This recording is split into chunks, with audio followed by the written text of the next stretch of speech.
Hey guys, welcome to another video. Please forgive me, I am a little sick. Today's topic is going to be the hardships of beginning a new project, a new endeavor, a new task, any sort of new focus that you're going to dive into the very beginning because that's the most important part. Now, I'm going to start with this. A lot of people think that when you're about to start a project, when you're about to start a new anything, right? A new job, a new cycle, a new environment, a new schedule, um, that they gotta do all this planning and they gotta have it all perfect. I'm gonna wake up at this time, I'm gonna do this, I'm gonna do that, I'm gonna do that, I'm gonna do that. Feel me? That although it can help a lot of people and some people can be really good at planning things, does not necessarily translate or help the actual start of the process when it comes to actually doing it. Because the main issue that people face nowadays is anybody can plan something, anybody can prepare for something, anybody can get everything ready, put everything in place, set their alarms, but it's your circadian rhythm ready? Is your diet, your stomach ready? Are you mentally prepared? Are you emotionally prepared? You feel me? There's all these different factors that people don't consider when it comes to starting a new venture. um See, you got to understand, like, as a human being, your body is not always on track with you. It's not. You feel me?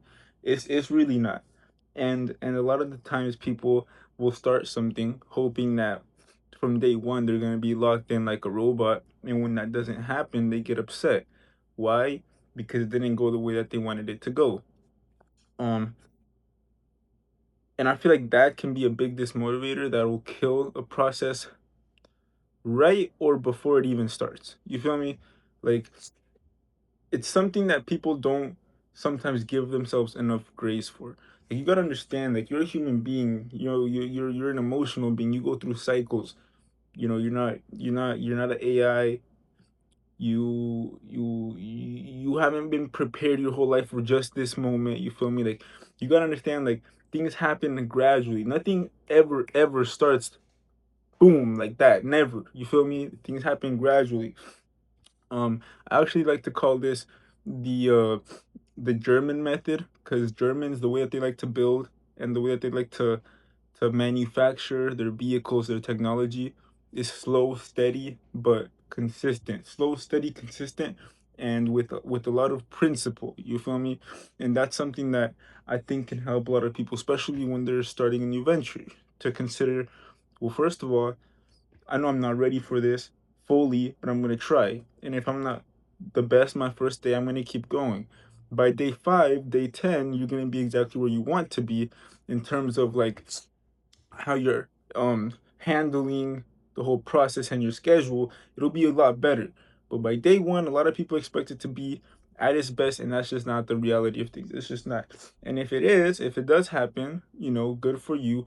But the reality is, when people really force themselves to be on a specific schedule that is different, especially if it's vastly different from how they have been living, it tends to come crashing down harder than one would expect. And that usually doesn't last long. You really got to build it. And like I like to say, you got to build it the German way. um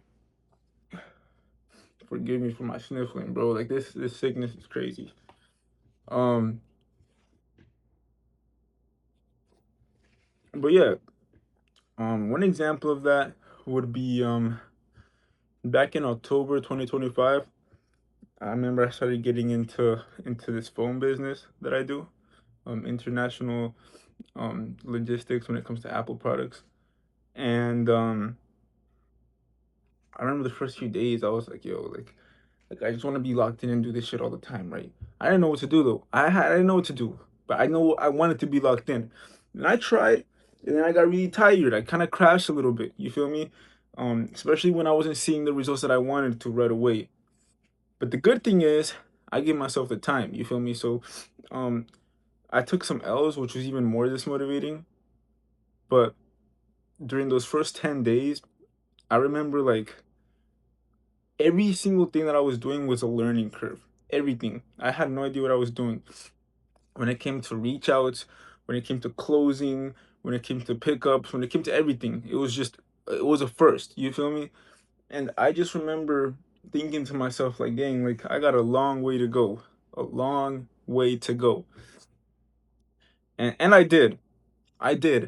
But giving myself that grace and just continuing, pushing past, not being perfect, and like, for example, when I would take L's or would have bad days, or days where like I did something really stupid because I just wasn't aware or wasn't in the right state of mind, or just didn't follow exactly what I thought I should be doing.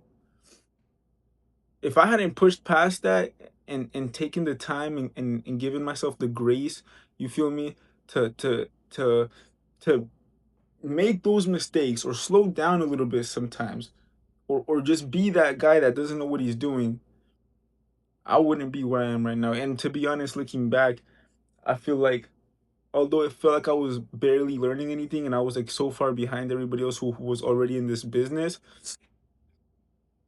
it helped me so much. Those that first month was the craziest learning curve. I learned so much. I did so much. Like it really comes back. Like I always say, it always comes back to you, and in a really strong way. It comes back to you, and everything you lost, all the momentum you lost, if you actually just keep it pushing, give yourself the grace, give yourself the patience, it all comes back to you, and it comes back to you tenfold. It comes back to you a lot. You feel me? um but yeah, I just, sometimes I get people messaging me, and they ask me like, hey man, like, so you've been doing this for a while, so what happened? Like this guy, the other day I sold a MacBook to this one guy, right? MacBook Pro spec'd out, whatever. He wanted it, and he was like, he had a MacBook Air, right, before he bought the one that I sold him. And he tells me that he was gonna sell his MacBook Air. I was like, okay. Um, and this guy's also into computers and stuff. He got robbed. And he was telling me, he was like, hey man, I just got robbed. You've been doing this for a while. Like, what do you do when you get robbed? What do you like? What would the next steps be? I'm sorry, brother. I told him this. Listen, and you guys could think it's a little stupid and messed up, but this is all I have to say. I told him, listen, bro. There's nothing you can do about it. We live in New York City. NYPD doesn't care. Unless you have some sort of leverage on the guy and you want to threaten him yourself to get your money back, there's nothing else you can do about it. But what I would tell you is that you're about to receive the biggest blessing of the month right now. He was like, bro, like, he completely ignored that last part and kept asking me like, oh, like, can you verify this account? Can you check who this guy is? I was like, bro, that's a burner account. The guy knows, he knew what he was doing. It's raps. I've gotten robbed. It's raps, bro. It's raps. Like, just let it go. He wouldn't let it go. But the most important part that he completely skipped over was that he was about to have the biggest blessing of the month. Why? Because when you get robbed, when you lose money, when you lose something to learn something, he probably learned to check his cash when he gets paid in cash. But when you lose something to learn something, what you learn helps you gain what you lose and more. You feel me?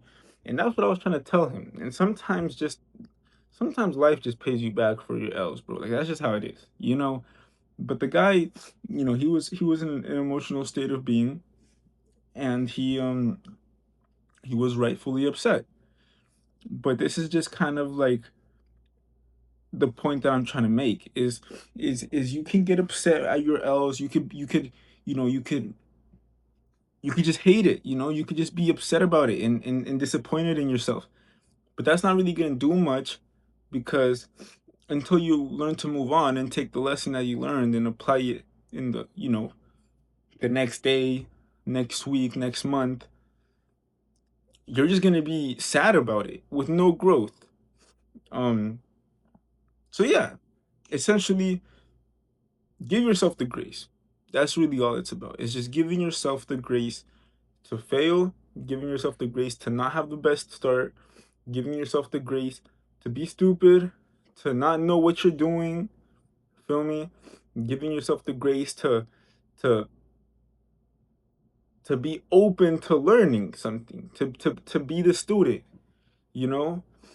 And And yeah, just mainly allowing yourself to forgive yourself, because the only person who's going to be there for you to push you is yourself. And if you're holding yourself, you know, hostage emotionally or mentally for a fuck up that you had no control over, like, nobody wins off of that. You feel me? Nobody's going to get anything off of that. um but yeah, I've also been doing small mentorships. So for those people that do come up to me sometimes and ask me like, "Oh, how do I do this? How did I start this? How do I start that?" I've been getting more into that, and it's been a learning curve for me too. You know, because to be honest, I'm not really the type of guy who enjoys to talk to people all the time, but I'm learning to do so because I found that people find value in it, and they appreciate it, and it feels good helping people. At least the people who actually want to learn something. Um, but yeah, my Instagram is emmanuel.lvx. If you guys want to follow me, have any questions. But this is gonna be the end of the video. Hope you guys have a good one and stay posted.